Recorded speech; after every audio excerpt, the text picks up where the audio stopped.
bleached it and dyed it. It went through the most, and if you want to find out how I did that, please keep on watching. And yeah, every product that I've used will be linked, all the alternatives will be linked in the description below. And yeah, please follow me on Instagram and Twitter. Yeah, these are all the products that I'll be using during this video, and this is the hair and how it looks like before the bleaching process. It was 12, 10, 8 inch with an 8 inch closure, and this is the bleach that I'm going to be using and everything that comes with it.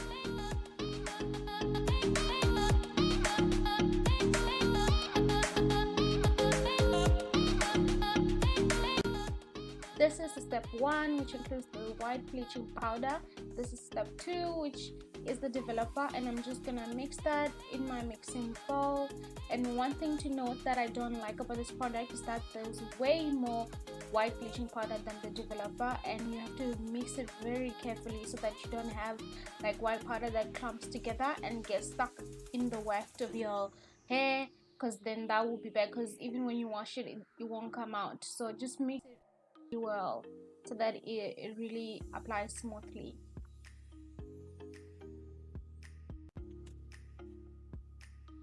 So now I'm just gonna section my hair in preparation for the bleaching part. And what you want to do is start with the back hair first before you attempt the frontal or the closure, because the hair bleaches differently. They take in dye at a very different pace, so the frontal or the closure is always going to be lighter than the hair in the back. So you want to start with the back so that they can be the same color. It definitely won't be the same, but so that they can be similar. You don't want that distinction between the frontal and the hair in the back, because it's just gonna look weird and it won't blend when you try to style your hair.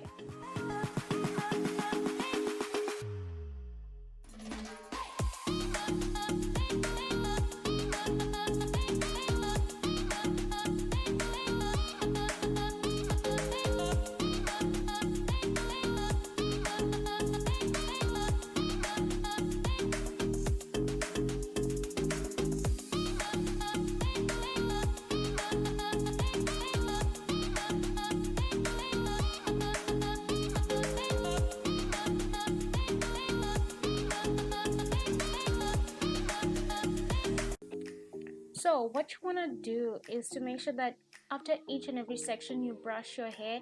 This will allow the bleach to penetrate into the hair and not get stuck in clumps, because this bleach is very thick. So when you come to the closure part of the wig, make sure that you section the closure .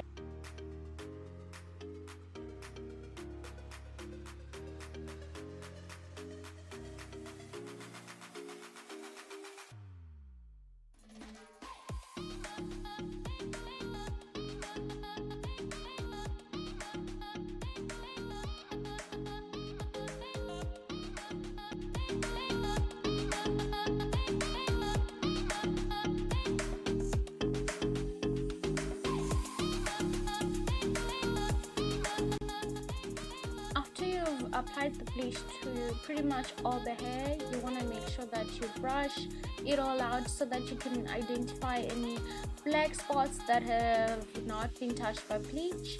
And you just like do this throughout the whole hair, and then after that you can just focus on them and apply the rest of the bleach to those areas that haven't been bleached yet.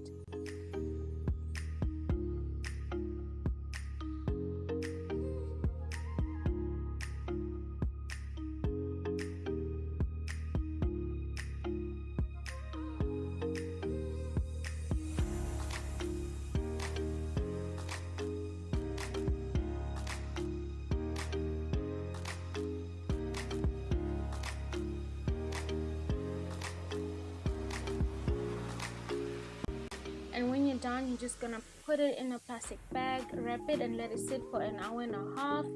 And yeah, this is how it looks like after. You don't want it to sit for way too long because you're gonna burn your hair. So yeah, so I'm just gonna wash it and then let it air dry overnight, and if you is how it looks like the next day. So if you're gonna dye it with like dark colors like red, blue, black, brown, or something like that, then you can just leave it the way it is and just go ahead with the coloring process. But because I want mine to be very light, I'm just gonna go ahead and bleach it again. So I'm just basically gonna do the same stuff that I just did before again.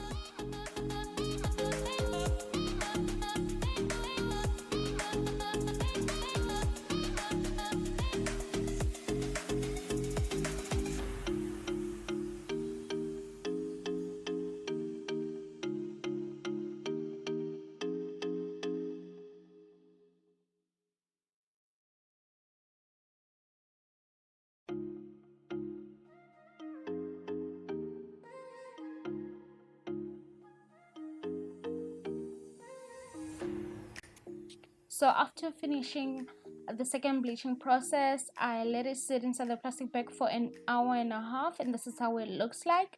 And then I just washed it, and now while it's still wet, I'm gonna quickly apply the purple shampoo, and this is just gonna tone out the hair and cancel out the orange tones or the brassiness.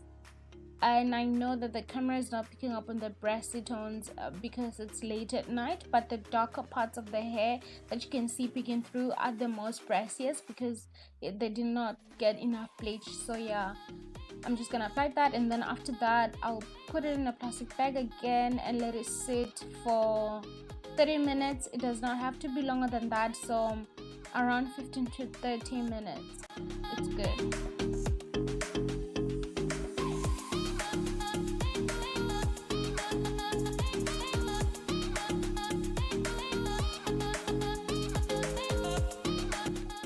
So this is how the hair looks like after all of that. It looks so beautiful. So I'm just gonna go ahead and let it air dry during the night just to give it a bit of a break, and then tomorrow I'm gonna start with the coloring process. So this is how the hair looks like after a whole night of air drying. This is the box dye that I'm gonna use in the color Ash Blonde. You can alternatively use the Revlon Coloursilk in Ash Blonde or medium Ash Blonde. It works just as the same as this one. It's just that my nearest clicks does not have a Revlon in ash, in those colors, in ash or medium ash blonde. It only has the ultra ash blonde, which I would not recommend you to use. I've used in the past and it didn't work at all. So yeah, I just found this in my local 5 rand store and I bought it, and it works like wonders actually. And as you see, as the hair processes, it turns like a grayish. Don't be alarmed at all. It's just ashing out all the orange tones and the brown tones. And then yeah, I should have probably gotten 3 or 4 packs of this box dye, but then yeah, I got 2 and it was not enough. So I'm just gonna wash it, and then you'll see after washing that I got another set of box dye, an ash blonde, yes, and then an ash only. The ash is just gonna go on the darker parts of the hair, while the ash blonde is just gonna go on the lighter parts. This is just to make sure that the darker parts, which are still brown, can turn a bit of like an ash grayish. I don't know if you know what I mean, but like yeah, you'll see this is, I'm just applying the ash, the darker color, the ash color on the brown parts, the dark brown parts, like in the roots, you know, just to make sure that there is consistency in the way that my hair looks like.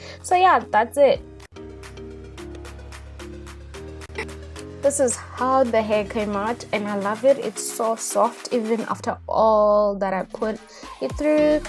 Yeah guys, please like and subscribe, and I will see you in my next video. Bye.